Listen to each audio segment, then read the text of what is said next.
En Radio Proverso, La Estantería, llegamos al corazón de la literatura. Dirige y presenta Tomás Sánchez Rubio.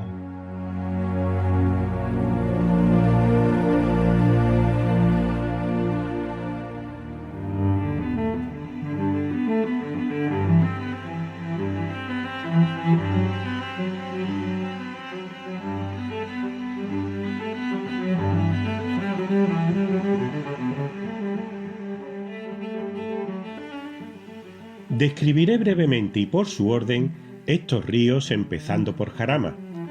Sus primeras fuentes se encuentran en el Neis de la vertiente sur de Somosierra, entre el Cerro de la Cebollera y el de Excomunión. Corre tocando la provincia de Madrid por la Iruela y por los molinos de Montejo de la Sierra y de Pradeña del Rincón. Entra luego en Guadalajara, atravesando Pizarra Siluriana hasta el convento que fue de Bonaval. Penetra por grandes estrechuras en la faja caliza del Cretáceo, prolongación de la del Pontón de la Oliva, que se dirige por Tamajón a Congostrina hacia Sigüenza. Se une al Lozoya un poco más abajo del Pontón de la Oliva. Tuerce después al sur y hace la vega de Torrelaguna, dejando Uceda a la izquierda, 80 metros más alta, donde hay un puente de madera. Desde su unión con el Lozoya sirve de límite a las dos provincias. Se interna en la de Madrid, pocos kilómetros arriba del Espartal, ya en la faja de arenas diluviales del tiempo cuaternario, y sus aguas divagan por un cauce indeciso, sin dejar provecho a la agricultura. En Talamanca tan solo se pudo hacer con ellas una acequia muy corta, para dar movimiento a un molino de 2 piedras. Tiene un puente en el mismo Talamanca, oilla inútil, porque el río lo rehusó hace largos años y se abrió otro camino. De Talamanca a Paracuellos se pasa el río por diferentes barcas, hasta el puente Viveros, por donde cruza la carretera de Aragón-Cataluña en el kilómetro 16 desde Madrid.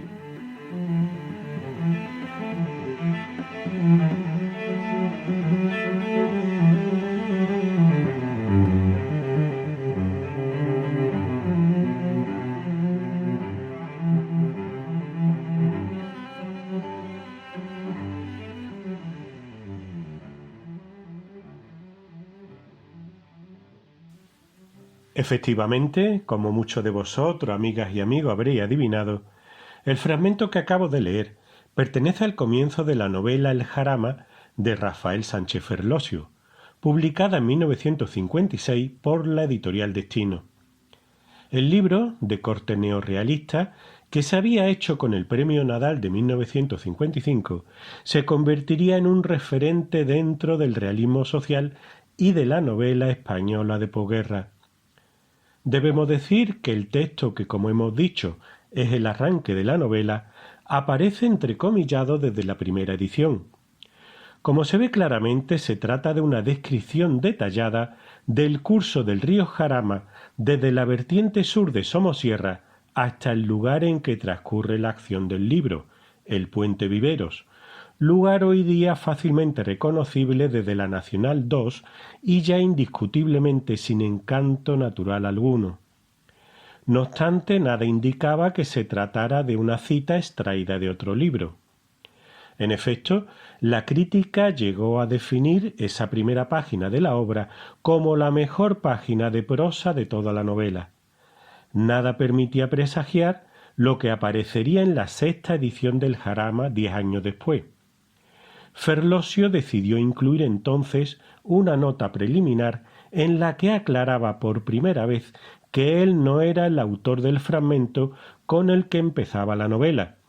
Decía lo siguiente: «Es mi deber consignar aquí de una vez para siempre su verdadera procedencia, devolviendo así al extraordinario escritor, a quien tan injusta como atolondradamente ha sido usurpada, la que yo también sin sombra de reticencia o modestia coincido en considerar la mejor página de prosa de toda la novela.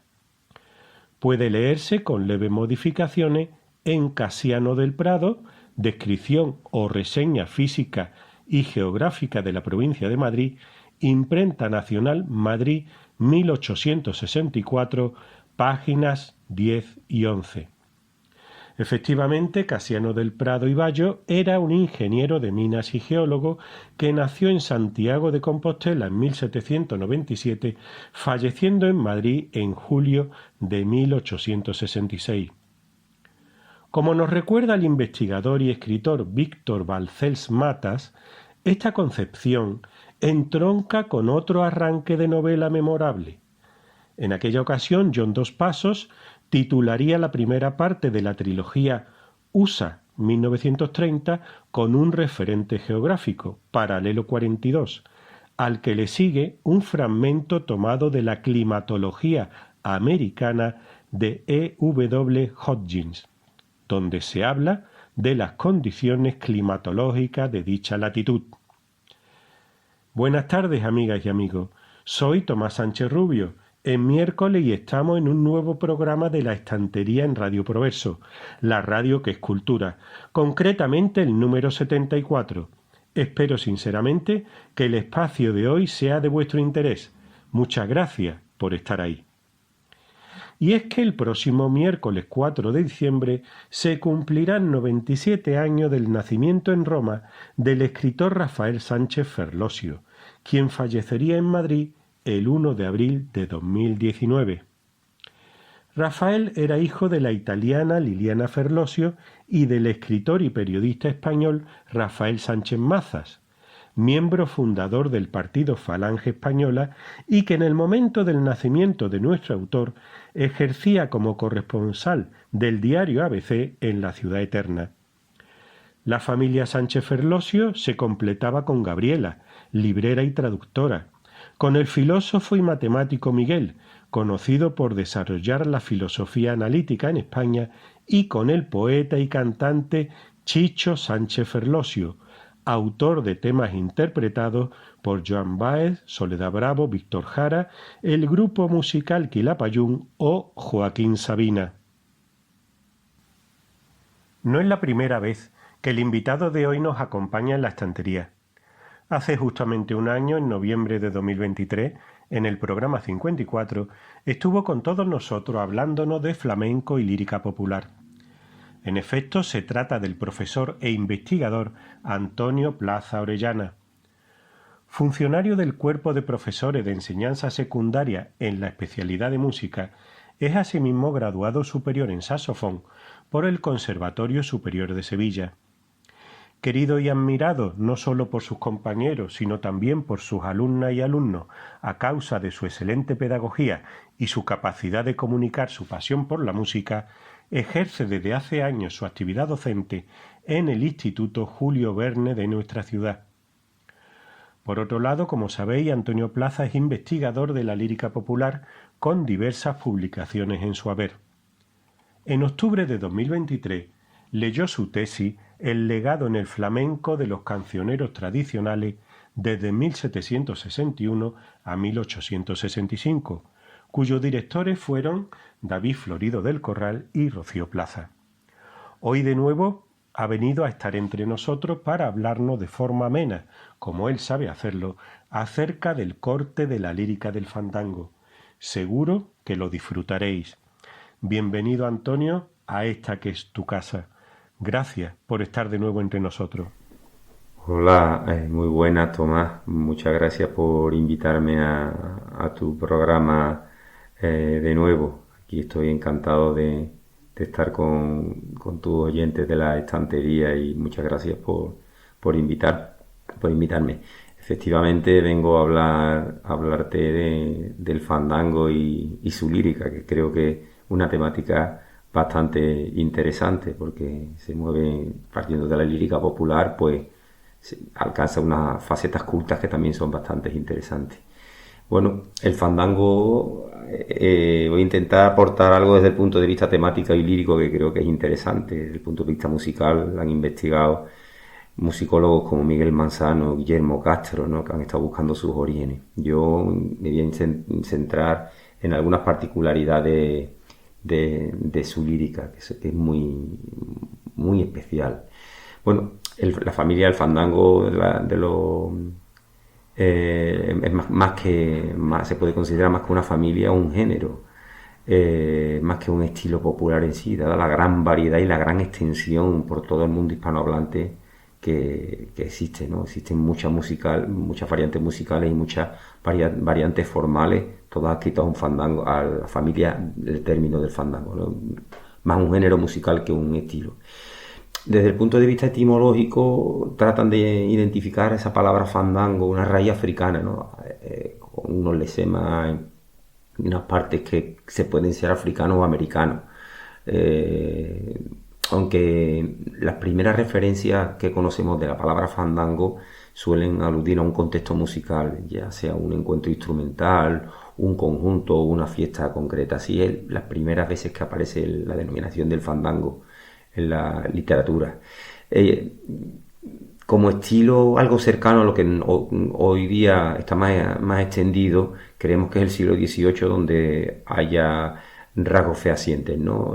Principalmente aparecen, la mayoría de las referencias que aparecen del fandango es como danza, y así aparecen las suites de finales del barroco que van a florecer durante este siglo, ¿no? Las suites, los conjuntos de danza, el estilo galante, el neoclasicismo artístico, que es equiparable al clasicismo musical, la va a incluir entre las danzas vinculadas a la tradición hispana.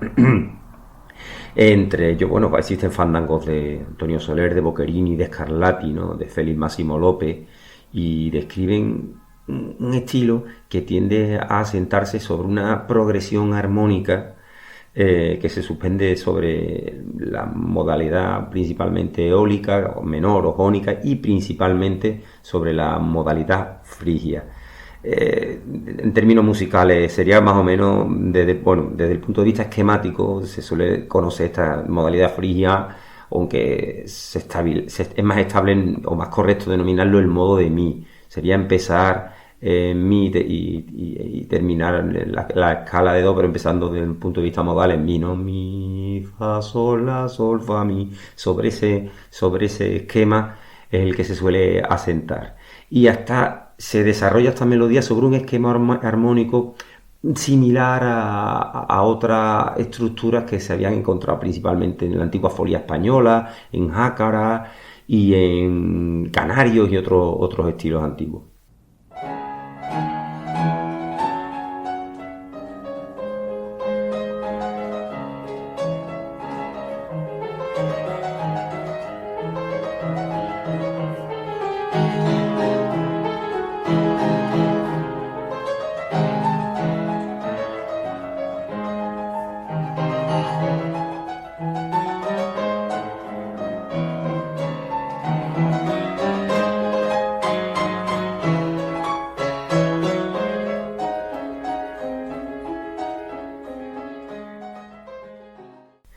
En el siglo XVIII se encuentra ya divididos los dos grandes estilos de la música popular, que son las jotas y los fandangos, ¿no? Que están muy extendidos en el siglo XVIII, XIX y XX. Y bueno, están ambos muy imbricados. Es muy difícil establecer cuál de ellos se asientan sobre unas bases originarias, cuál es prioritario, no se sabe. Realmente es muy complicado. La diferencia entre ambos suele aducirse, se suele basar en esquemas principalmente rítmicos, porque ambos emplean escalas muy parecidas y armonías también muy parecidas. Entonces suelen ser los esquemas rítmicos los que suelen distinguir entre la jota y el fandango. La música, ambos están muy extendidos en la música popular española, en la música hispanohablante y en la música andaluza, que también existen numerosas jotas. En el flamenco están tan extendidos el flamenco, pero también las jotas, ¿no? Porque las jotas perviven en la familia de las cantiñas y la alegría principalmente. Bueno, lo que nos queremos centrar, sobre todo el análisis desde el punto de vista lírico. El fandango se sustenta sobre una métrica de cuarteta o quintilla octosilábica, que cuando es cuarteta suelen rimar el segundo y el cuarto, ¿no? Lo que se denomina la copla, ¿no? Y cuando es quintilla, pues suelen rimar primero, tercero y quinto, ¿no? En el caso de la quintilla. Aunque en la lírica popular la rima más frecuente es la sonante, curiosamente en el fandango tiene gran importancia la ruda rima consonante. Es muy curioso, ¿no? Se desmarca un poco de esa tendencia popular. Esto quizás se deba a su desarrollo, eso es una opinión mía, a su desarrollo entre glosas y trovos, ¿no? Existe una tendencia a las glosas y los trovos a entonarse en esquema de fandango, esquema musical de fandango. Y la técnica de repentización, que es la improvisación, esta improvisación en rimas que se suele realizar, tiende a emplear como truco mnemotécnico la rima consonante sobre la sonante. Es más sencillo, parece, establecer estas rimas eternas que realizan los troveros sobre rima consonante sobre la sonante. No lo conozco, pero sé que los troveros suelen preferirla, y quizá por eso es más frecuente en la rima del fandango la rima consonante respecto a la sonante. Bueno, exactamente, los décimos y los trovos actuales, el trovo alpujarreño, el trovo murciano, el levantino, de hecho es que se están desarrollando sobre un esquema musical similar al del fandango. Bueno, muchos investigadores tratan de establecer antecedentes literarios de esta métrica entre las mudanzas del cégel o las redondillas del villancico antiguo, pero realmente es bastante difícil de rastrear, porque es que esta cuarteta octosilábica ya aparece entre las archas mozárabe, entre los virelés de los trovadores, mote, pies, estribillos de romance, y muchas de estas perviven realmente en el mundo de los fandangos. Muchas de este tipo de coplas antiguas perviven, ¿no? Por poner un ejemplo de fandango que hoy día se canta, ¿no? Es realmente una copla que la encontramos en el libro del Buen Amor, de la Cipreste de Ita, y también en el programa fragmentario de un juglar casurro, ¿no? Siglo XIV, siglo XV, en este tipo nos estamos remontando, ¿no? Famoso fandango de la escoba a la rama, de la retama a la corteza. En el mundo todo nunca cosa más amarga, fallé que era larga proveza, ¿no? Que es que todavía hoy se canta de la retama a la rama, del saúco a la corteza, no son cosas más amargas que amor donde no hay firmeza, con una leves variantes, pero es que pervive, ¿no? El villancico, ¿no? Lo hemos hablado del estribillo del villancico, ¿no? Lo mismo es decirme a mí que te olvide y no te quiera que decirle al so que para en medio de su carrera, que como villancico Pedro de Padilla ya glosó, es mandarme que no quiera mientras mi vida durare, pedir al sol que se pare en medio de su carrera. Y aquí podemos escuchar con un ejemplo, ¿no? Entre los verdiales, con esta jadinata, ¿no? Esta imposibilia, la temática de la imposibilia que gusta mucho en la copla de fandango.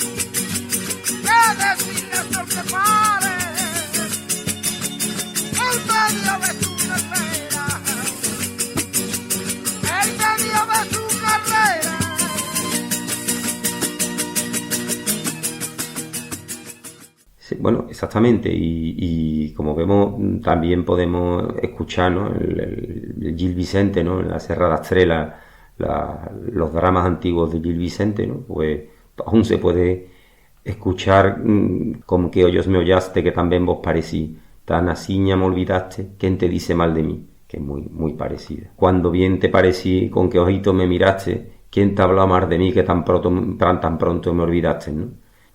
O el estribillo de un romance de Álvaro de Luna, ¿no? Entre vos dos damas hay una, por ser yo hidalgo pobre, que dejó plata por cobre, trocó fuente por laguna, trocó París por procuna, trocó dulce por salobre, quizá más sombra de roble que no resplandor de luna, que hoy día se canta entre los fandangos, quien deja el oro por cobre, el río por la laguna, el ser rico por ser pobre, quien deja el sol por la luna.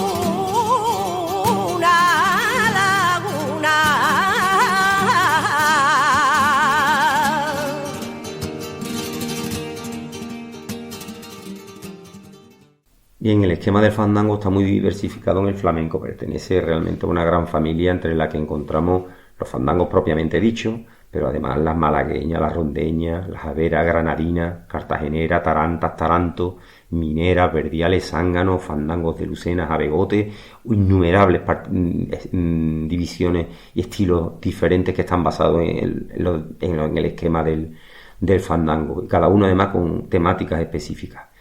Vamos a centrarnos quizás en la malagueña, que creemos que puede ser el antecedente directo del fandango flamenco que encontraremos más tarde, ¿no? La malagueña creemos que florece entre los géneros escénicos y populares de las tiranas y folías, entre tiranas y folías y polos del siglo XVIII, porque, en fin, los cancioneros de inicio, finales del XVIII, principios del XIX, ya aluden a muchas de estas malagueñas. Don Preciso no cataloga malagueñas, pero sí en algunas de sus ediciones y otras colecciones sí que van a aparecer estas malagueñas.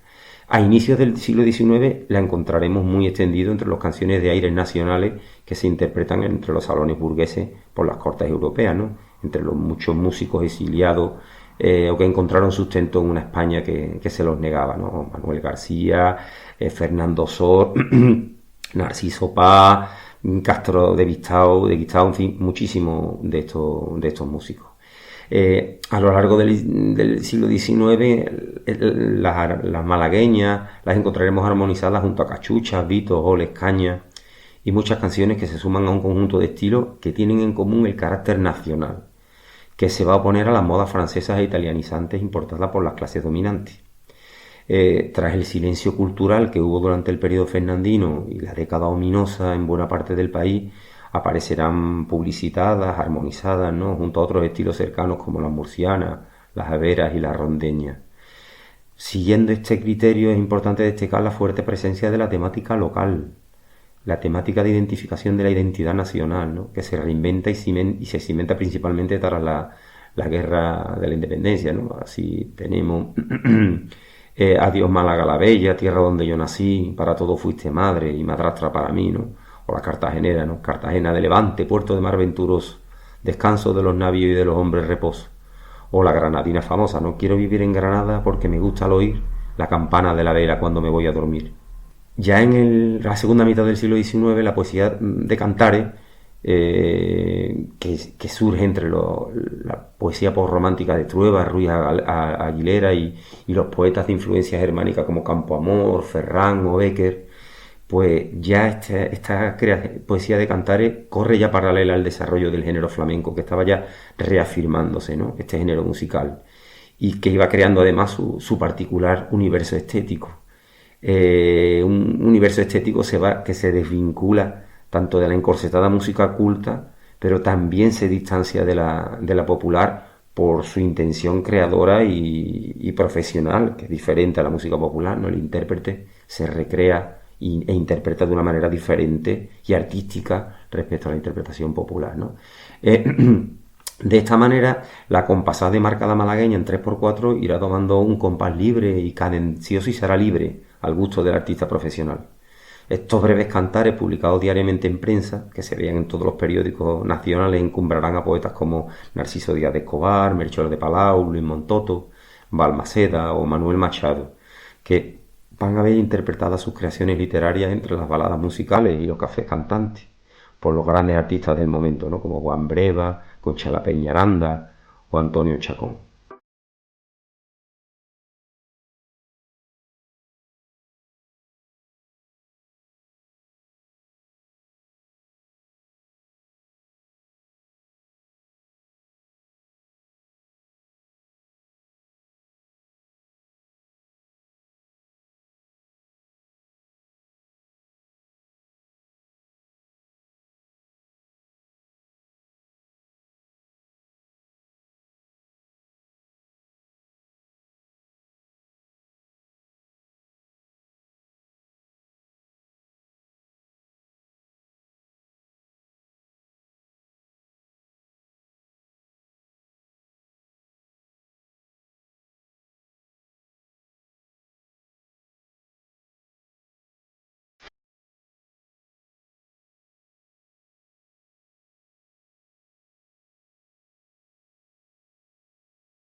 el fandango más breve va a tomar el testigo de la impronta flamenca, explotando todas las temáticas nuevas que irá desarrollando este género en su expansión, ¿no?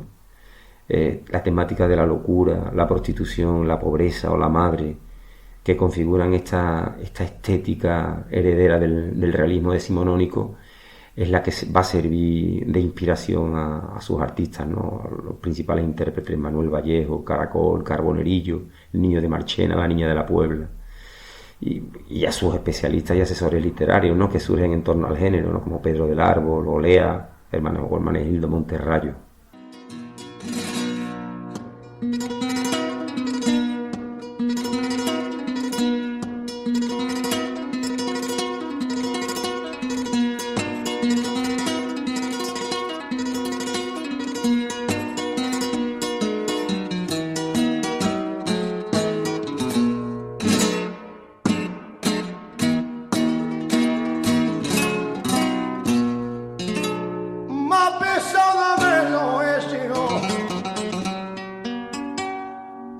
Yo entré un día en el manicomio, me empezó a ver los vecinos. Yo vi una loca en el patio, se sacaba y daba el pecho a una muñequita de trapo.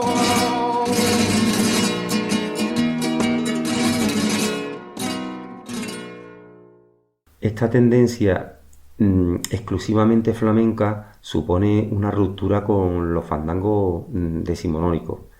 Aún estaban supeditados a un contexto musical, estos estaban supeditados al contexto musical coral, entre los que abundaban las fórmulas y tópicos del motivo grecolatino de la ronda de amor, ¿no?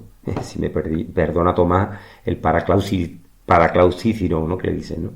Entonces, en ellos aparecen muchos motivos y recursos de la ronda de amor, ¿no?, que los podemos rastrear hasta la antigüedad, ¿no? Asómate a esa ventana, la niña que está bailando, los hierros de tu ventana, al revolver de esta esquina, por tu calle yo no paso. Aluden a una serie de temáticas corales que difiere de esta nueva estética flamenca de los fandangos del siglo XX, ¿no?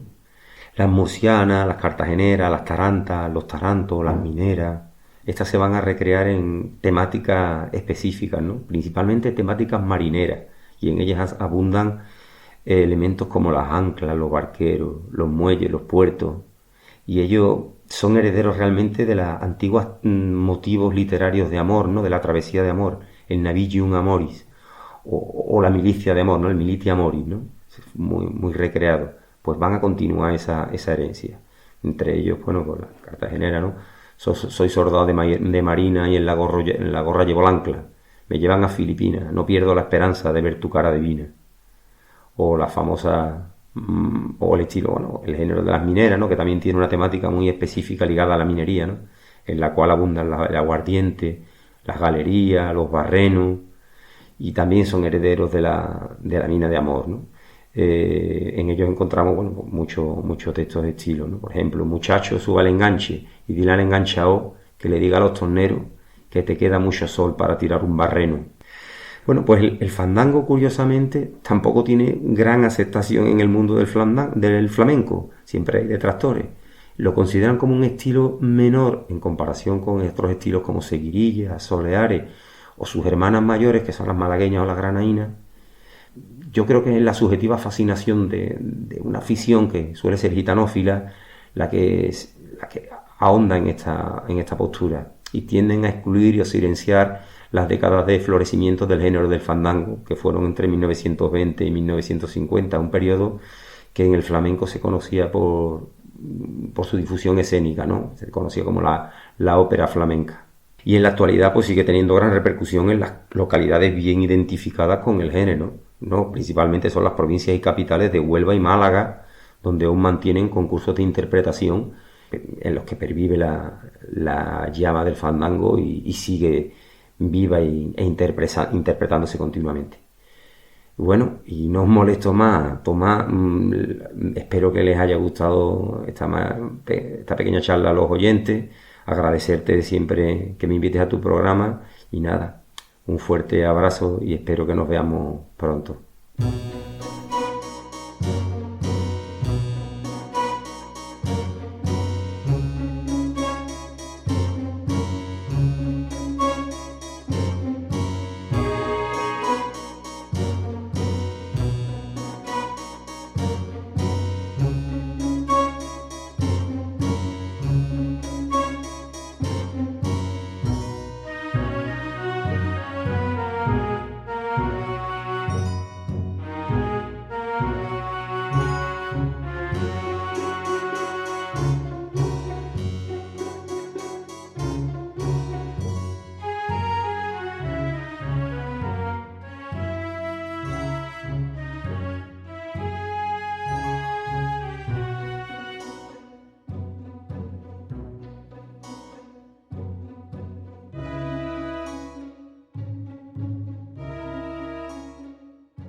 En el espacio de la Raíz, donde comentamos habitualmente en cada programa la etimología de unas cuantas palabras y expresiones pertenecientes a nuestra rica lengua castellana, trataremos esta semana algunas voces de cuyo origen, a pesar de seguir siendo más o menos habituales hoy día, hemos perdido ya la conciencia. Comenzaremos por el término lastre. Tradicionalmente consideramos el lastre como aquel material pesado como arena o agua con que se cargaba una embarcación o un globo aerostático para aumentar así su peso y que al ser liberado haría ganar velocidad y ligereza a estos vehículos. Pero lo cierto es que de lastre encontramos dos referencias en el diccionario actualmente. Por una parte se nos dice que es una especie de piedra tosca, ancha y de poco canto o canto grueso que sale a la superficie de la cantera. Es piedra inútil para labrarse y solo sirve para embeberla en la muralla o bien en la marina, donde se cargaría esta piedra en los navíos para hacer de contrapeso.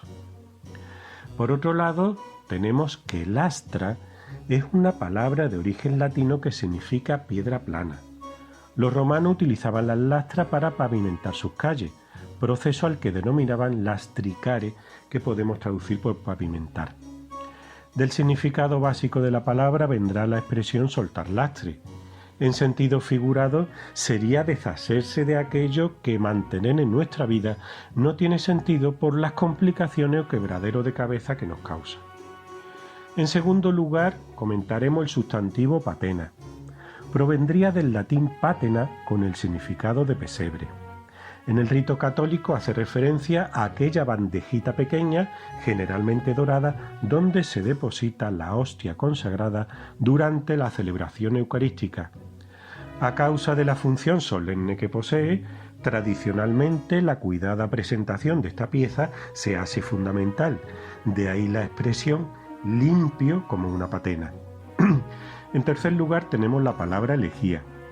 Como todos sabéis, la lejía es una disolución de un compuesto químico denominado hipoclorito sódico. Además de un fuerte oxidante, es una sustancia blanqueadora, desinfectante y corrosiva. El caso es que de esta palabra nos encontramos con dos orígenes. Por una parte nos dicen que fue inventada en el siglo XVIII por el francés Claude-Louis Berthollet. La lejía tomaría su nombre del antiguo pueblo de Javel, cerca de París, hoy parte del distrito 15. La lejía se desarrollaría originalmente para ayudar a blanquear la ropa. Pero por otro lado tenemos la noticia de que vendría del latín lixiva, derivando de lixa, que era una mezcla de agua caliente con cenizas utilizada para blanquear la ropa en Roma. En cuarto lugar comentaremos la palabra zalamero. Dicho término nos remonta hasta la época de la España musulmana, pues salama es la evolución del saludo As-salam alik, que en árabe hispánico significaba la paz sea contigo, y se acompañaba de una reverencia. Con el tiempo tal reverencia pasaría a ser considerada como un gesto de pura adulación y por tanto incómodo para muchas personas. Y ya para terminar, hablaremos del término conchavar o conchavarse, que sería mucho más usado. El conchavarse es algo dicho de dos o más personas, que se pondrían de acuerdo para un fin con frecuencia ilícito, o sea, confabularse, conspirar, intrigar, maquinar o tramar. Se trataría de una evolución patrimonial del verbo latino conclavare, con el significado de encerrarse juntos en un lugar cerrado. Recordad que la palabra clavis, de donde vendría conclavare, significa llave. De aquí unirse, juntarse o asociarse.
En el rincón de las historias, nuestro compañero y amigo José Manuel Martínez Arias, relatista de cabecera de La Estantería, vuelve a estar una semana más en el programa. Hoy nos trae un impactante cuento titulado Culpas. Su protagonista, de visita en otra ciudad por asunto de trabajo, conoce casualmente a una camarera que le cuenta una curiosa historia que gira alrededor del sentimiento de culpa. Y es que ese sentimiento tan terriblemente humano, el de la culpa por la desgracia ocasionada a los demás y a nosotros mismos, nos acaba uniendo a todas las personas, sin excepción y sin remedio. Culpas.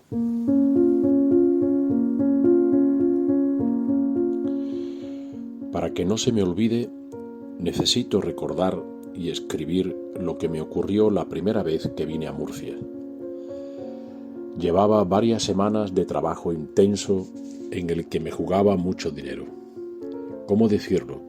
Las cosas no me iban nada bien y para colmo, Mara, la buena de Mara, mi esposa adorada, me acababa de confesar una aventura amorosa, un desliz, dijo, con un compañero de su trabajo. Ha sido algo sin importancia, afirmó.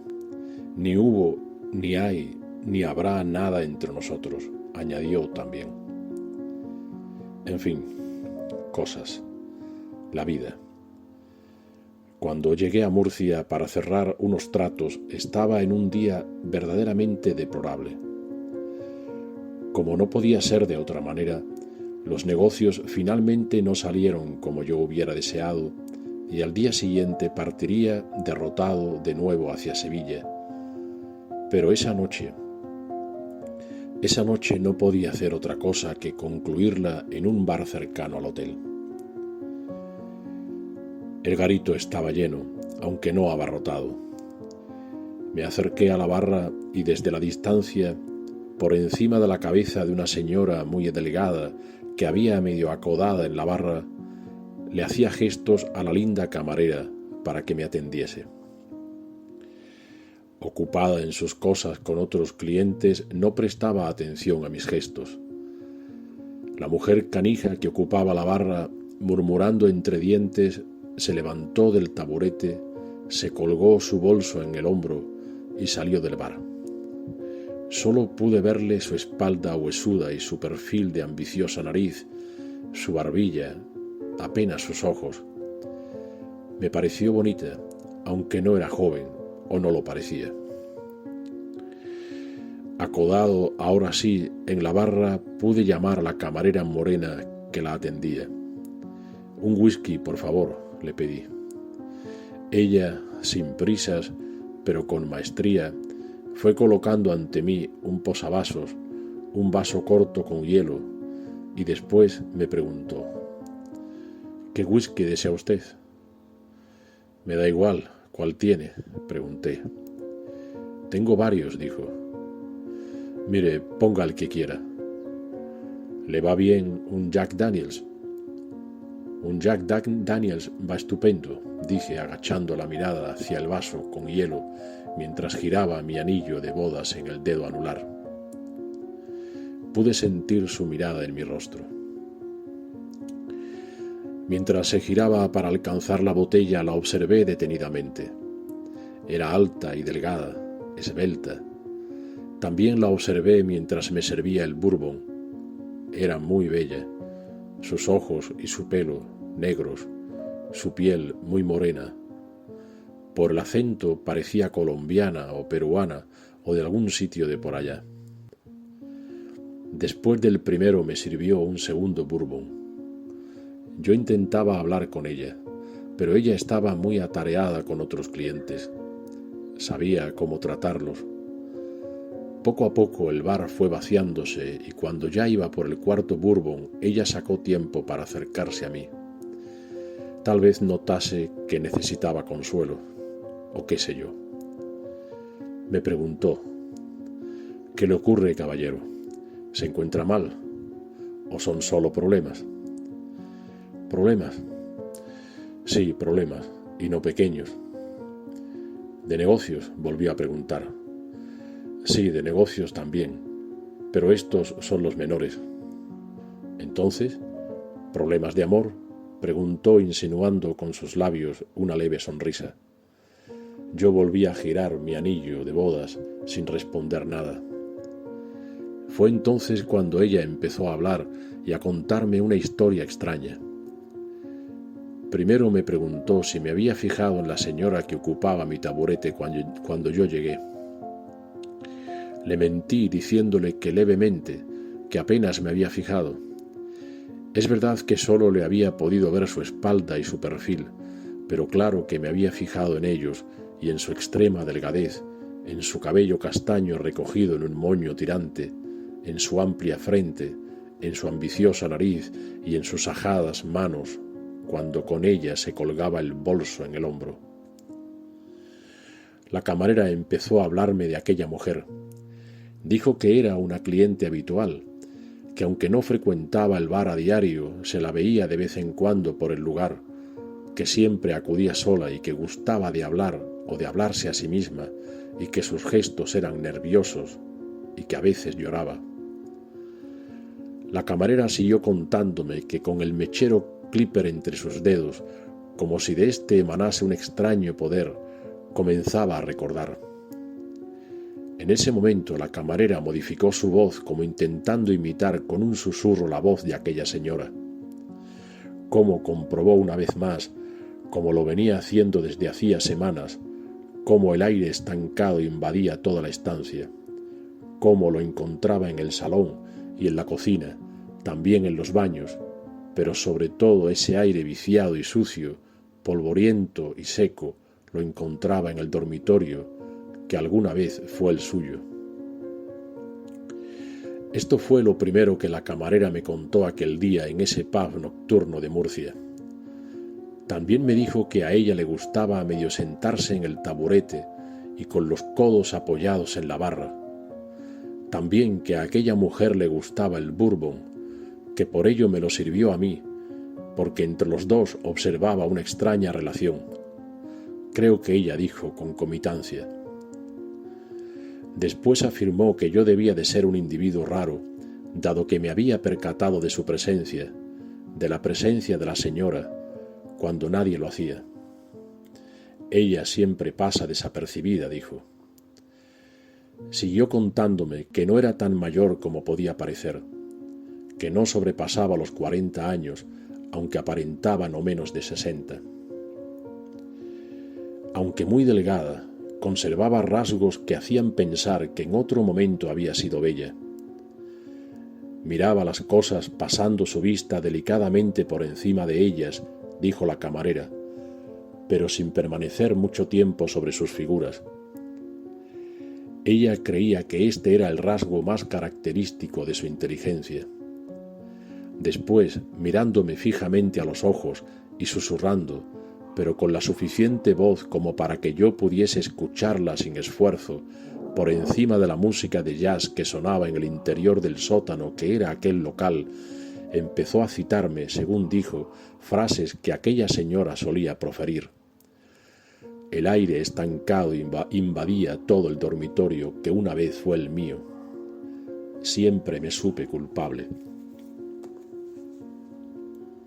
Pero no pronunciaba esta última frase como una justificación, aclaró, sino simplemente como una descripción. Es decir, su probablemente enorme sentido de culpabilidad no era una justificación de lo que pudiera haber hecho o no, sino más bien una descripción de su vida. O al menos así lo interpretaba ella. ¿Culpable de qué?, pregunté. Creo que fue entonces cuando ella se percató de que yo había sido atrapado por su red de palabras. Creo también que su reacción, fijando una vez más su mirada en mi vaso y en mis labios, fue más un sobresalto de sorpresa que la reacción propia de quien quisiera contar algo. No obstante, decidió seguir hablando. Culpable de todo, dijo, como si ella misma fuera la señora que un rato antes había abandonado el bar, y enmudeció unos segundos que se me hicieron muy largos. Esperó a que diera un trago de 2 buches hasta casi apurar mi copa, y siguió. De todo, de la muerte de mi madre, de la enfermedad de mi hermana, del rostro triste y desesperado de mi padre, de mi soledad, de mi desilusión, de mis putas ganas de vivir. Y diciendo esto, la camarera esbozó con sus labios una sonrisa hacia mí, como si hubiera sido la señora quien hubiera mirado hacia un camarero vulgar a quien le pidiese otra de lo mismo, aunque sus ojos mantenían la misma expresión de infinita amargura o de desgracia profunda y antigua, como tal vez la camarera no pudiese imitar. Pensé que cuando a alguien se le pega la desgracia, ésta lo acompaña para siempre, que cuando el espíritu de la desgracia penetra en una mujer, sobre todo en una mujer, su vida se pudre lentamente y se maldice, quedando a merced de la misma desgracia para siempre. Nunca dejé de obsesionarme creyendo que este sentido de culpa, tan enraizado en los hombres y mujeres de mi generación, era resultado de una educación lubrificada por una religión inhumana que afirmaba la idea de que la vida era un valle de lágrimas, y que todo empezó el día en que, por el mero hecho de haber nacido, acabaron todas las ilusiones futuras de creer y crecer creyendo que la vida podía ser un paraíso. Creo que pensé estúpidamente, después de escuchar con atención a la camarera morena pronunciar con cadencia las palabras que atribuía a la mujer desconocida. Ella continuaba citando: «Siempre me sentí culpable, incluso antes de crecer en el colegio religioso en que mi padre, solitario, viudo y desencantado con todo, delegó mi educación». Y otros retales de sus monólogos. Si el alma existe y es eterna, como me enseñaron, sin duda la mía debió de ser muy mala en una etapa anterior, y por ello el castigo en esta vida es inevitable y desborda la posibilidad de soportarlo, dijo también. Sus monólogos eran inconexos, saltaba de un lugar a otro sin lógica sucesión. Después, decía la camarera, empezaba a hablar de su apartamento, pero no del que ocupaba actualmente, sino de un apartamento anterior que debió de ocupar en algún otro momento de su pasado y en algún lugar de Andalucía. Supuse esto por el calor al que en algún momento se refirió. Decía que se había enamorado ingenuamente, que se había entregado con pasión y decisión al amor, que se había casado y que aunque no había concebido, su vida entonces fue feliz, que incluso llegó a olvidar su otra vida anterior ajena al matrimonio, esa donde la culpabilidad afloraba por doquier y en la que la amargura y la desgracia la invadían. Su piso de entonces debía de ser humilde, pero felizmente bello. las ventanas abiertas casi continuamente, menos en los meses duros y secos del verano y en las horas de más calor, renovaban el aire limpio y fresco llegado del mar. Recordaba cada objeto de su apartamento, los nombraba caóticamente, cada cuadro, el color de las cortinas del salón, la vajilla, los vasos gruesos y anchos, las sábanas de los armarios y la delicadeza con que se posaban lentamente sobre el colchón de su cama. Recordaba también la dulzura de los gestos y de las palabras de su marido.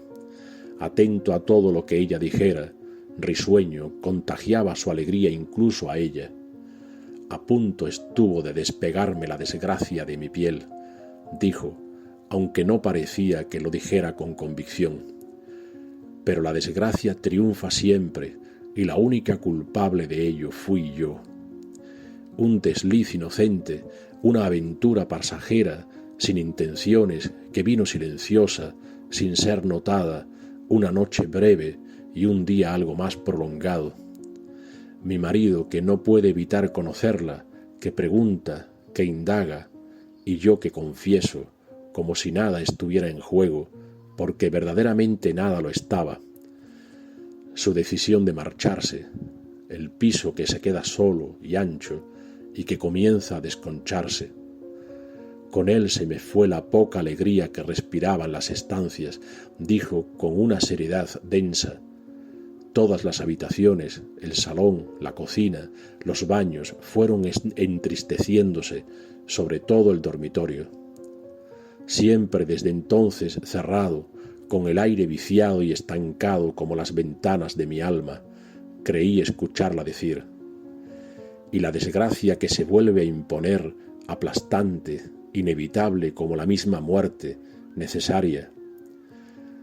Ya no podía más, recitaba, cuando con el clipper entre los dedos decidió oler por última vez el aire podrido de su habitación, su propio olor corporal, su propio aliento y el de su alma. No llegó a pensar que el colchón de viscoelástica con gel frío en su interior pudiera arder con tanta facilidad. Y allí acabó mi vida feliz, apenas 3 años de felicidad en los casi 40 que ahora tengo. Todo este párrafo de frases sin mucha conexión aparente lo pronunció la camarera de un tirón. «Qué poco dura lo bueno», dijo apurando de un trago mi propia copa y envolviéndose en un pesado silencio. Después de estas reflexiones siguió diciendo la camarera, y de esperar aún unos minutos, siempre se marchaba sin mirar atrás, sin mirar hacia nadie. Creo también que se marchaba sin comprender nada de lo que vivía o de lo que le ocurría, concluyó. Yo, en cambio, a partir de esa noche, no pude dejar de pensar en aquella mujer, en su espalda muy delgada y algo encorvada, en su pelo recogido en un moño muy tirante que dejaba ver unas orejas algo separadas y más bien grandes, pero bellas sin duda. Nadie sabe su nombre, añadió. Tal vez la contemplación de la desgracia sea un espectáculo imposible de evitar. Después de aquella noche, al día siguiente volví a Sevilla, y no me pregunten por qué, pero cuando hablé con Mara ya había olvidado su aventura amorosa. Solo quise hablarle de mis pésimos negocios, de que tendríamos que ajustarnos el cinturón, de que esta situación sería pasajera y de que ya era hora de empezar a hacer proyectos para cuando superásemos el bache. Unos meses después volví a Murcia. Ya los negocios habían recuperado su ritmo en alza. Por la mañana disponía de unas horas antes de volverme a Sevilla y decidí pasarme y tomar una cerveza en el bar de aquella noche. Cuando llegué, la persiana estaba a medio bajar. El bar estaba cerrado, pero había alguien en su interior. Pude asomarme por debajo de la persiana y vi a 2 señores barriendo y limpiando la barra. Logré entrar y les pregunté por la colombiana morena que trabajaba allí. Ellos me respondieron que allí no trabajaba ninguna colombiana. Les dije que hacía unos meses había estado acodado en esa misma barra, señalándola, y había hablado con una camarera colombiana morena de ojos negros y muy guapa. Entonces uno de ellos, el más alto, dijo: «Ah, claro, usted está hablando de Leila, la peruana, pelo y ojos muy negros, muy morena. ¿Te acuerdas, Raúl?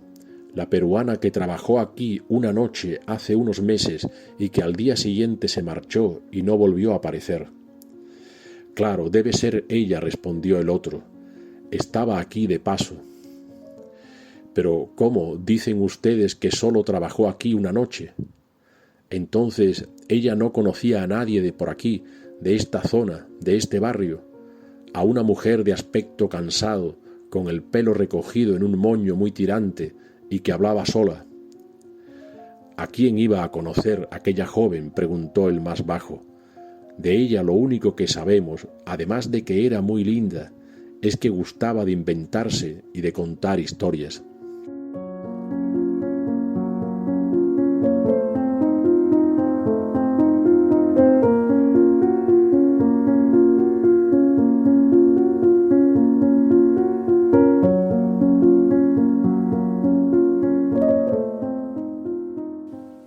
Esta semana, en su sección Historia de Cronopios y de Famas, donde nos habla en cada programa, con una perspectiva distinta y muy personal, acerca de diversas autoras y autores contemporáneos, nuestra querida amiga, la escritora Lourdes Delgado, nos comenta el libro Así habló Zaratustra de Friedrich Nietzsche, cuyo subtítulo rezaba Un libro para todos y para nadie. Escrito entre 1883 y 1885, fue considerado su obra maestra, conteniendo las principales ideas del filósofo, escritor y filólogo alemán expresadas de forma poética. La entrega de hoy es la continuación del anterior programa, donde Lourdes ya nos habló de la vida y obra del intelectual Friedrich Nietzsche. Os dejo con la palabra siempre grata de Lourdes Delgado y sus interesantes historias de cronopios y de fama, con las que seguro que disfrutaréis y aprenderéis. El libro que os quiero recomendar en esta ocasión es el Así habló Zaratustra, un libro que escribe Nietzsche entre el 83 y el 85 y que lo subtitula Un libro para todos y para nadie. Ya desde el título nos fascina, nos provoca, nos avisa de la complicación del texto. Es para toda la humanidad, pero Nietzsche no confía en que lo entiendan todos, sino unos pocos o quizás nadie. El libro es bastante complicado porque cuando nos aproximamos a él esperamos encontrar dos cosas: un discurso que se ajusta al canon filosófico y por otro lado esperamos encontrar expuesto de modo claro y ordenado el pensamiento filosófico de su autor. Pero nada más lejos de esto, porque el libro está escrito en prosa poética filosófica. De hecho, cuando Nietzsche lo lleva a la editorial, le cobran el doble, porque no lo catalogan como filosofía, sino como poesía.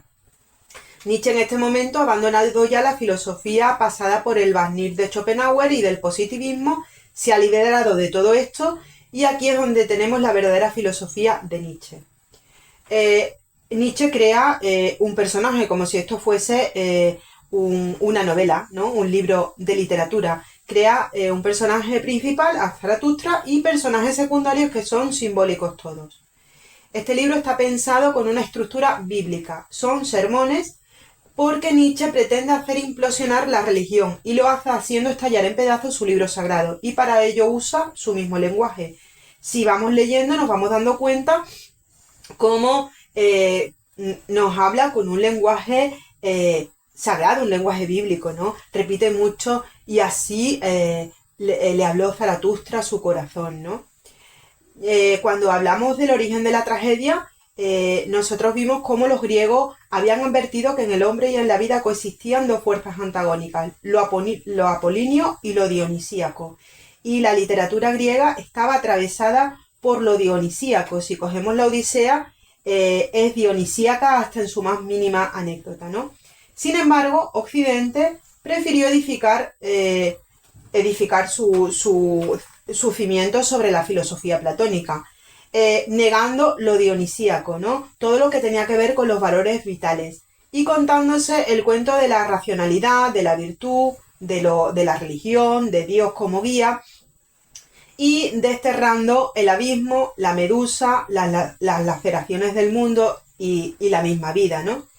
El Occidente se ha autonarrado un cuento en el que los hombres, la civilización, sí, se ha desarrollado, pero ha sido en realidad una evolución castrante, porque ha sacrificado la tierra, la sangre, lo dionisíaco, la realidad más profunda, es decir, la abismal.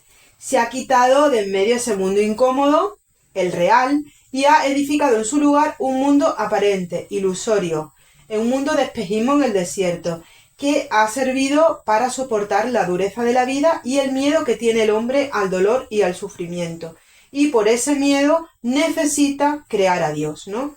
Esto hace sujetos débiles, mediocres, atemorizados, incapaces de enfrentar sus monstruos y la vida misma. Y crea también una moral para débiles, ¿no? Basada en la obediencia y en la negación. Esta es la situación en la que se encuentra la humanidad cuando Nietzsche escribe su Zaratustra. Nietzsche nos cuenta en este libro el retorno a la tierra de Zaratustra. Zaratustra es Zoroastro, que fue un profeta y filósofo persa fundador del zoroastrismo, que es una religión. ¿Por qué elige a Zaratustra? Bueno, porque él considera que antes de los profetas hebreos, cristianos e islámicos que nosotros conocemos, estuvo Zaratustra, que fue el primero que habló de moral, el primero que le dijo al hombre lo que estaba bien y lo que estaba mal, y creó así una moral muy apolínea, ¿no? Que posteriormente todas estas religiones que hemos mencionado y los poderes pues impulsaron, potenciaron, porque es una moral que hace personas débiles, abnegadas, personas estáticas, sumisas, y bueno, y a los poderes pues les interesa la gente sumisa porque no se rebelan. Zaratustra nos cuenta el libro que regresa al mundo tras 10 años de aislamiento en las montañas. Las montañas son como un lugar sagrado, un lugar de elevación espiritual. Y bueno, él está bajando al mundo para anunciarnos la muerte de Dios, que ya Nietzsche había apuntado esto en su Gaia Ciencia, y también nos va a anunciar Zaratustra el advenimiento del superhombre. Nos dice Zaratustra que para poder llegar a ser feliz y estar en equilibrio con nosotros mismos tenemos que sufrir una metamorfosis, que esa metamorfosis de la conciencia se va a dar en 3 estadios distintos. Esta filosofía del cambio, de la metamorfosis, es uno de los pilares básicos de la filosofía nietzscheana. El hombre actual, dice Nietzsche, es un camello. El camello es ese animal con la joroba cuyo hábitat es el desierto. Es ese hombre apolíneo que sobre sus espaldas tiene una carga muy pesada que lo obliga a caminar lentamente, con la cabeza agachada y padeciendo la vida. Esto pues coloca al hombre en una tesitura de atenerse a un orden, a la obediencia, lo encasilla, lo serializa. Bueno, está condenado, ¿no?, al miedo y bueno, y a la ilusión, ¿no? Porque para sobrevivir psicológicamente el camello tiene que negar todo el mundo, la vida y vivir en el engaño, porque solo así todo es soportable. El hombre camello acepta la vida como un obediente. Él se sacrifica, ¿no? Y obedece a esa narrativa porque así se salva. La mentira siempre tiene un poder salvífico. El camello se vuelve así un esclavo, ¿no? Pero sacrifica su libertad en pos de, bueno, vivir en un mundo estable, lleno de certeza, y desarrolla, por tanto, una mentalidad así práctica, utilitaria, basado en el me sirve, me es útil. Esto enferma al hombre. Freud tenía la consulta llena de hombres camellos. El hombre camello es ese hombre masa, es ese hombre rebaño, ese hombre mediocre que ha matado a Jesucristo en la cruz y que no tiene el coraje de asumirlo y que confía su vida pues a la iglesia, a la ciencia, al progreso y adora a muchos bellocinos de oro, como por ejemplo el consumismo, para que la vida le sea más llevadera. El hombre camello respeta la tradición, respeta a los padres, respeta a Apolo, respeta a Dios y entonces soporta todo esto bajo la obediencia y la frase es voluntad de Dios. Todo lo que le depara la vida es voluntad de Dios, sabiendo él que su recompensa no está aquí, está en la otra vida. Esto hace del mundo y de la vida un lugar de paso, de tránsito. El hombre camello se mueve en el yo debo. Es un cobarde que elige la tranquilidad de la salvación, de una resurrección, si se comporta bien. Zaratustra insta al hombre a salir de ahí, de su condición de camello, a que reaccione, a que inicie la metamorfosis, que se convierta en león, que diga sí a la vida, al destino, a la medusa, a lo dionisíaco, porque frente al sufrimiento, a la enfermedad, al fracaso, a la muerte, al vacío, al desamor, al paso del tiempo y sus deterioros, se necesita al león. El león puede asumir todo esto, puede decirle sí al mundo real, puede decirle sí a la vida.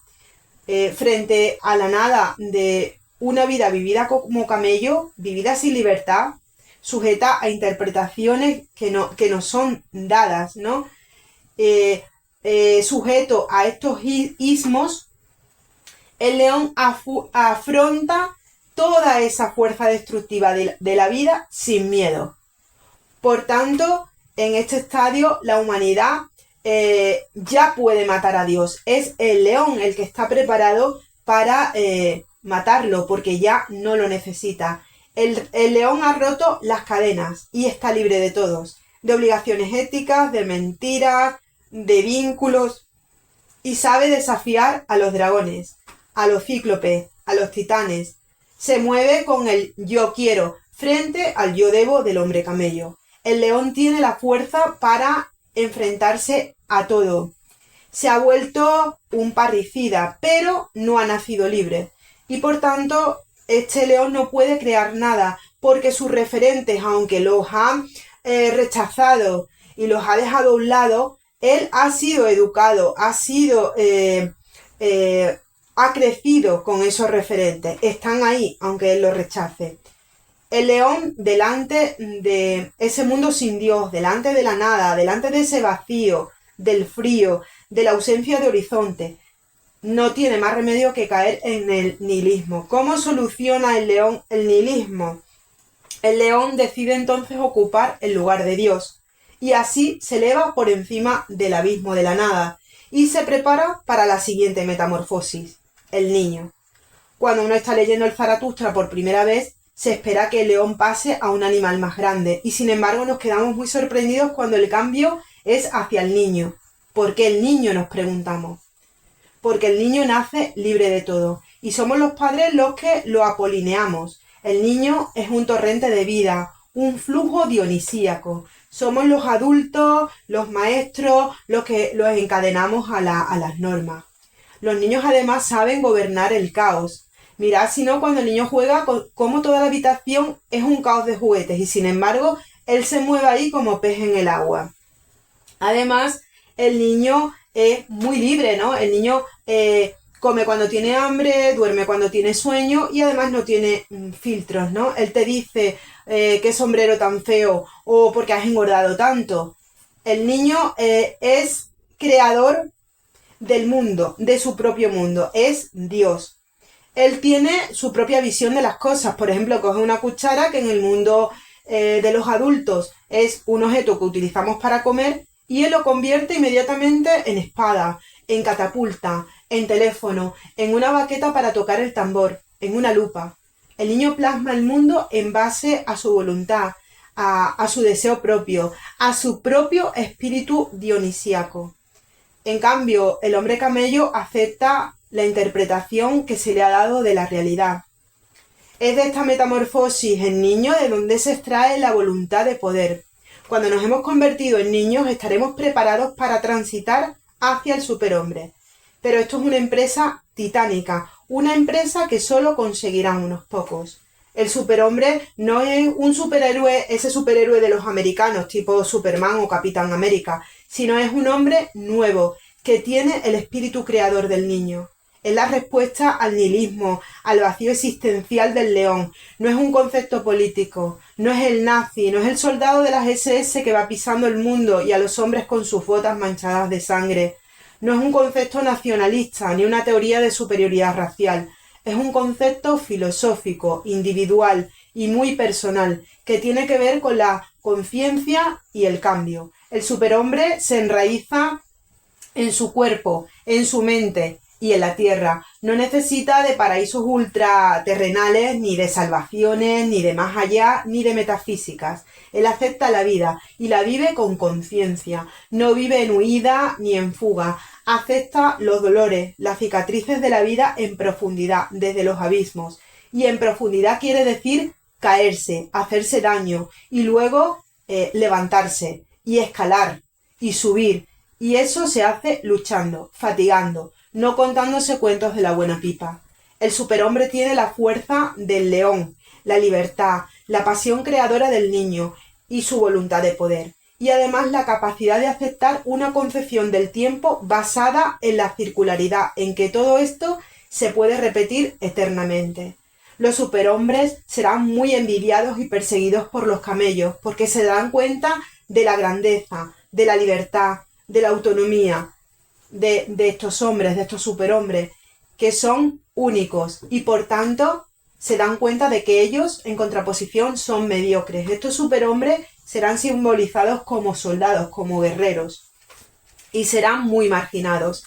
De entre los camellos envidiosos sobresaldrán aquellos que tienen el don de la palabra, los sacerdotes, que usarán la palabra para crear mentiras que respalden su ser rebaño, y se erigirán como los dominadores, los guías del rebaño, ¿no?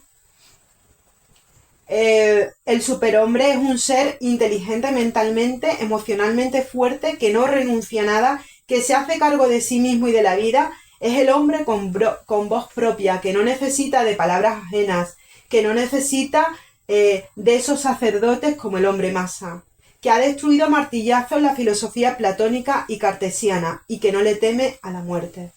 Tiene una moral sexual libre, no impuesta como el camello, basada en procreación y en renuncia de tentaciones, sino que disfruta de su cuerpo. Para Nietzsche, un ejemplo de superhombre es Jesucristo, porque en él se aunan lo apolíneo y lo dionisíaco. Otros conceptos básicos que Nietzsche expone en el Zaratustra es el de la muerte de Dios, que este concepto aparece ya en la Gaia Ciencia y en el Zaratustra aparece anunciado por ese loco de la linterna que lo hace en un mercado delante de los hombres camellos entregados al capitalismo. Y evidentemente estos hombres, cuando él dice Dios ha muerto, lo hemos matado nosotros, ellos se ríen de él. Los camellos siempre se ríen del que se sale fuera del redil, porque no están preparados para asumir ciertas verdades y puede que nunca lo estén.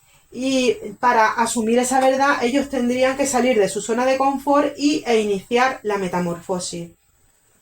Hay varios personajes que, inciden también en esta idea de muerte de Dios. Por ejemplo, al principio ese viejo anciano que vive en el bosque y que todavía no se ha enterado de que Dios ha muerto, o más adelante aparece el Papa, ¿no? Que es un Papa que está en paro, ¿no? Porque ya no tiene trabajo porque Dios ha muerto. Otro concepto importante es la voluntad de poder. Esta voluntad de poder es esa fuerza creativa que sirve para que podamos autodiseñarnos un mundo único, personal. Nos convierte entonces en arquitectos de nuestra propia vida, de nuestra propia música, de nuestros propios versos, de nuestro propio modo de abrazar lo dionisíaco de la vida. Y por último, el concepto del eterno retorno. Este es el tiempo en el que vive el superhombre. Es una perspectiva temporal circular que empuja al superhombre a vivir con plenitud y con conciencia absoluta su vida y sus decisiones. Aparece por primera vez en la Gaia Ciencia. Y de la siguiente forma, ¿no? Se imagina que aparece un demonio y que le dice: ¿qué pasaría si tuvieras que vivir la vida igual que la has vivido por toda la eternidad, sin cambiar una coma? ¿Qué pasaría? ¿Cuál sería tu reacción? Si la respuesta, dice Nietzsche, es aceptar el eterno retorno sin parpadear, sin querer cambiar nada, entonces tú has completado la transformación. Tú eres un superhombre. Quiero compartir con todos vosotros dos pasajes. Uno al respecto del tiempo, del eterno retorno, que contiene muchísimo simbolismo, y está escrito en esa literatura de lo terrible en la que se expresa Nietzsche y que tanto a mí me fascina. Y dice: «Alto, enano», dije, «yo o tú, pero yo soy el más fuerte de los dos, tú no conoces mi pensamiento abismal». Ese no podría soportarlo. Entonces ocurrió algo que me dejó más ligero. El enano saltó de mi hombro, curioso. «Mira ese portón, enano, tiene dos caras, dos caminos convergen ahí. Nadie los ha recorrido aún hasta el final. Esa larga calle hacia atrás dura una eternidad, y esa larga hacia adelante es otra eternidad. Se contraponen los dos caminos, y en ese portón es donde convergen. El nombre del portón está escrito arriba, instante. Pero si alguien recorriese uno de ellos, cada vez más lejos, ¿crees tú, enano, que esos cambios se contradicen eternamente? Toda verdad es curva. El tiempo mismo es un círculo. No tenemos todos nosotros que haber existido ya y venir de nuevo y correr por aquella otra calle, hacia adelante, delante de nosotros, por esa larga calle. No tenemos que retornar eternamente. Vi a un joven pastor retorciéndose, ahogándose, convulso, con el rostro descompuesto, de cuya boca colgaba una pesada serpiente negra. Entonces se me escapó un grito: «¡Muerde, muerde! ¡Arráncale la cabeza!». Este pasaje es de un simbolismo terrible, como todo el Zaratustra. El enano es el hombre, ese hombre empequeñecido por todas las narrativas que se inventa para sobrevivir y no vivir, empequeñecido por su cobardía, por el peso que lleva sobre sus hombros, porque no se enfrenta a la existencia. Zaratustra muestra a este enano una puerta temporal, el instante, y dos líneas temporales que son eternas, el pasado y el futuro, que nunca se tocan, pero sí que influyen una sobre la otra. Estamos abocados a vivir eternamente lo mismo, una y otra vez, y nunca veremos el final. Remata el simbolismo con ese pastor, ¿no?, que representa al hombre rebaño, que es atacado por una serpiente. La serpiente es el tiempo, ¿no? Ese cuerpo de la serpiente circular nos apunta a que se trata de esa circularidad, ese tiempo circular. Esta serpiente, ¿qué hace? Esta serpiente lo ataca, lo ahoga, porque ese hombre pastor no puede asumir un tiempo que no sea lineal, que no sea su propio tiempo. El simple planteamiento de un tiempo circular lo agrede, lo muerde en lo más profundo, como hace la serpiente. Y para cerrar este pequeño fragmento, que tiene una profundidad cósmica brutal, y dice así: «Aquí estaba yo sentado, esperando, pero esperando nada, más allá del bien y del mal, saboreando así la luz, como la sombra, no siendo yo mismo entero, otra cosa que juego, que mar, que mediodía, que tiempo sin finalidad, cuando de repente uno se convirtió en dos, y Zaratustra pasó cerca de mí». Queridos cronopios, sean superhombres, abracen la vida con lo precioso y lo terrible, luchen y no se rindan nunca al camello, a lo fácil, a la moral de rebaño, y más que nunca, no se enamoren demasiado, y si encuentran una esperanza al pie de un cocotero, llévensela a casa y nútranla. Hasta el próximo programa.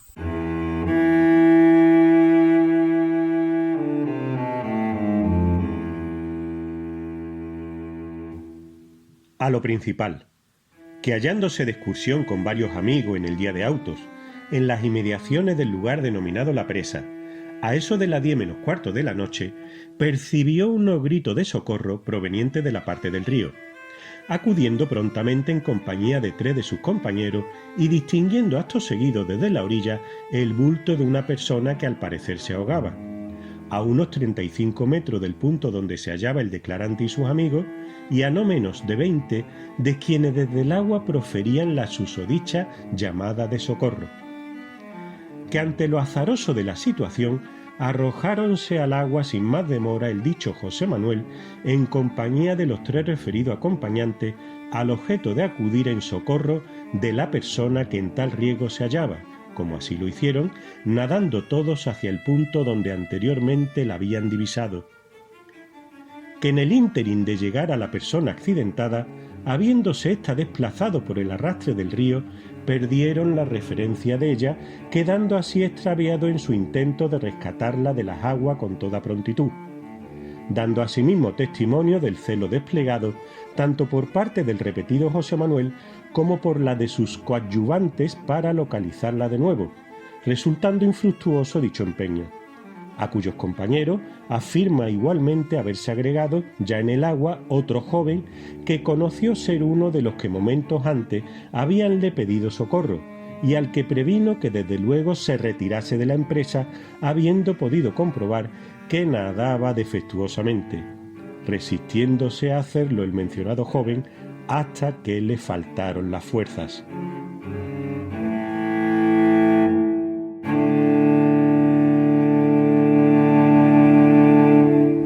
Enlazando, como solemos hacer, el final del programa con su comienzo, he querido acercarme al término de la estantería de hoy con otro fragmento de la novela El Jarama, obra de nuestro admirado Rafael Sánchez Ferlosio, concretamente con la declaración tomada por la policía a José Manuel.